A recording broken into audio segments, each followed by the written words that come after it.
नमस्ते दोस्तों, स्वागत है तुम्हारा मेरे चैनल पर। आज की कहानी इतनी खतरनाक है और इतनी गर्म है कि सुनते ही तुम्हारा पूरा शरीर सिहरने लगेगा। मैंने अपनी अलमारी से वो जादुई गुलाबी गोली निकाली जो मेरे पति को रात में एक जानवर बना देती थी। मेरा पति विक्रम जब भी यह एनर्जी वाली गोली खाता था तो रात में मुझे इतना जोर जोर से रगड़ता था कि मैं चीख चीख कर रह जाती थी। उसका वो लोहे जैसा सख्त हथियार अंदर जाते ही मेरी सारी देह कांप जाती थी। एक दिन मैंने सोचा, आज मैं खुद उसे और ज्यादा आग दिलाऊंगी। मैं बाथरूम में गई, बादाम वाला दूध गर्म किया और उसमें एक गोली अच्छे से घोल दी।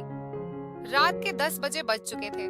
मैंने गिलास हाथ में लिया और विक्रम के बेडरूम में चली गई। विक्रम बेड पर बैठा था, आंखों में भूख लिए मुझे घूर रहा था। मैंने मुस्कुराते हुए पूछा, क्या देख रहे हो इतनी गर्म नजरों से? तो बोलो ना, आज मैं कैसी लग रही हूँ? विक्रम ने भारी आवाज में कहा। आज तो मन कर रहा है कि तुम्हें पूरा का पूरा निगल जाऊं। मैं हंसी और बोली, निगलने की जरूरत नहीं, बस ये दूध पी लो। विक्रम ने गिलास छत से लिया और एक सांस में पूरा दूध पी गया। बस कुछ ही मिनट बाद उसकी आंखें बदल गईं। उसने मेरी कमर को जोर से पकड़ा और अपनी तरफ खींच लिया। फिर उसने अपना वो गर्म और सख्त हथियार मेरे होठों पर रख दिया, मुझे बिस्तर पर पटक दिया और एक झटके में मेरे अंदर घुस गया। बाप रे, उसकी स्पीड इतनी तेज हो गई थी कि मेरी पूरी बॉडी हिलने लगी। वो बार बार जोर जोर से धक्के दे रहा था। मेरी सांसें उखड़ गई थी। क्या क्या हुआ उस रात, शो पूरा विस्तार से सुनना है। लेकिन उससे पहले वीडियो को अब भी लाइक कर दो और नीचे लाल सब्सक्राइब बटन दबा दो। जो लोग अभी सब्सक्राइब करेंगे उन्हें मैं रात में कॉल करूंगी, इसलिए जल्दी से सब्सक्राइब कर लो। तो देर मत करो, जल्दी से सब्सक्राइब कर लो। चलो अब कहानी आगे बढ़ाते हैं। मेरा नाम प्रिया है, मेरी उम्र 32 साल है, लेकिन मैं अभी भी बिल्कुल जवान और फ्रेश लगती हूँ। किसी भी लड़के को एक नजर में अपनी ओर खींच सकती हूँ। दिल तो मेरा हमेशा 18 साल का ही रहता है। जब मैं सिल्क की नाइटी पहनती हूँ तो मेरी पूरी देह साफ साफ झलकती है। मेरी गोरी चमकती त्वचा पर लाइट पड़ते ही लगता है मानो मैं कोई अप्सरा हूँ। अब बात करते हैं मेरे 21 साल के छोटे भाई रोहन की, जो अब मेरा हो चुका है। उसकी मासूमियत और छुपी हुई भूख ने मेरे अंदर आग लगा दी है। जब वह मेरी तरफ देखता है तो उसकी आंखों में वह गहरी प्यास साफ दिखती है, जैसे वह कोई गर्म ख्वाब बार बार जी रहा हो। कभी वह मुझसे कहता है, दीदी दी आज तुम तो पूरी रात जलाने वाली लग रही हो। इसीलिए मेरे पति राजेश कभी कभी ऑफिस से जल्दी आकर मुझे चुपके से अपनी बाहों में भर लेते हैं। हम शहर में रहते हैं क्योंकि मेरे पति प्राइवेट जॉब करते हैं। मेरी 4 साल की एक बेटी भी है, इसलिए मेरी छातियां भी अब और भारी भारी हो गई हैं। पति को अपना फर्ज समझकर रोज उनकी मालिश करती थी। भले ही हमारी शादी को 8 साल हो चुके थे, लेकिन मेरे पति अभी तक मुझे बहुत गहरे जोश से प्यार करते थे। अच्छा से मेरा मतलब है, सब कुछ चूस चूस कर पी जाते थे। वैसे आमतौर पर उनका स्टाइल ही ऐसा था, लेकिन मैं हमेशा साफ सुथरा रखती थी और कभी कभार लिपस्टिक भी लगा लिया करती थी। पिछले महीने कुछ ऐसा हुआ जिसका हमें कभी शक भी नहीं था। शाम को मेरे पति राजेश घर लौट रहे थे। उनके ऑफिस के किसी साथी की पार्टी थी, इसीलिए सबने उन्हें बहुत पीला दिया था और वह कार से घर आ रहे थे। आते वक्त उनकी कार का एक्सीडेंट हो गया। इस हादसे में उनकी कमर में चोट लग गई और डॉक्टर ने कहा कि ठीक होने में कम से कम 8 से 9 महीने लगेंगे। यह सुनकर मेरा दिल बैठ गया। राजेश का दर्द भले ही शारीरिक था, लेकिन मेरे मन में एक गहरी बेचैनी और सूखा भर आई। जब मैंने उन्हें अस्पताल में देखा, उनकी आंखों में पीड़ा साफ झलक रही थी। मैंने तुरंत उनके पास जाकर उनका हाथ पकड़ लिया। इसी वजह से मेरा छोटा भाई रोहन उन्हें देखभाल के लिए आ गया था। राजेश ने रोहन को यहाँ रुकने को कहा क्योंकि वह ठीक से उठ भी नहीं पा रहे थे। मुझे ही दुकान से सामान लाना और बाहर के काम करने पड़ते थे। मैं मान गई और बहुत खुश हो गई रोहन को देखकर। मेरे कान तक ही आते थे। बॉडी भी फिट थी और रंग भी गोरा था। वह ज्यादा शरारती किस्म का लड़का नहीं लग रहा था और मैं भी खुश थी कि कोई तो आया जो मेरी मदद कर सके। आज वह मुझसे थोड़ा थोड़ा झिझक रहा था क्योंकि वह शादी के बाद पहली बार मेरे साथ इतने करीब था। रात को जब मैं राजेश को दवा दे रही थी कि तब मेरा छोटा भाई भी हमारे पास बैठा था और फिर अपने कमरे में जाकर समय पर सो गया था। राजेश के चेहरे पर थोड़ी सुकून की लकीर थी, लेकिन वह अभी भी दर्द में था। तभी मेरी सारी भावनाएं बाहर निकल आईं। मैंने राजेश के पास बैठकर कहा, वह भी क्या दिन थे जब आप रोज मुझे मसाज देते और अपना सामान अंदर डालते थे। राजेश यह सुनकर हल्के से हंसने लगे। क्या हो गया मेरी जान, आज तो पूरी मस्त लग रही हो। मैंने कहा, नहीं जी, आपको तो मजाक सूझ रहा है और इधर मेरी हालत खराब है। सच बताऊं तो इस सूखे ने मेरा बुरा हाल कर रखा है। मेरे पति बोले, मैं तुम्हारा दर्द समझता हूँ प्रिया, मेरा भी बहुत मन करता है, लेकिन क्या करूं, मैं तो ठीक से हिल भी नहीं सकता। बस थोड़े दिन और सब्र कर लो, फिर देखना मैं इस तुम्हारे फूल का क्या हाल करता हूँ। तभी मैंने कहा, सो थोड़े दिन नहीं, पूरे 8 महीने बाकी हैं ठीक होने में, और मेरा तो 1 महीने में ही यह हाल हो गया। पता नहीं आगे के दिन कैसे बीतेंगे। मेरे पति मेरी उदासी मिटाने के लिए बोले, चलो वह नहीं तो कम से कम दूध ही पिला दो, डॉक्टर ने भी कहा है। तभी मैंने हंसते हुए कहा, आपके नसीब में तो वह भी नहीं है, क्योंकि आपकी बिटिया ने पी लिया है। हम दोनों जोर जोर से हंसने लगे।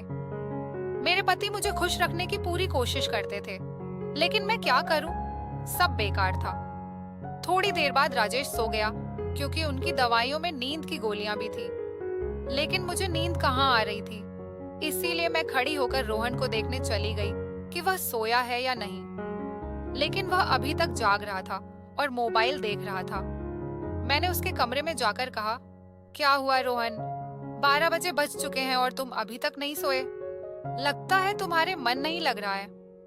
वह उठकर बैठ गया और बोला, नहीं दीदी, ऐसी बात नहीं है, बस यूं ही फोन देखते देखते देर हो गई। फिर उसने पूछा, दीदी आप भी तो नहीं सोई। मैंने कहा, मुझे तो आजकल नींद ही नहीं आती।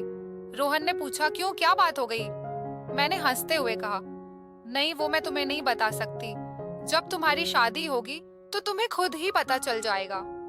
मेरे मुंह से ऐसा सुनते ही रोहन ने अपनी नजरें नीचे कर ली और अंदर ही अंदर मुस्कुराने लगा।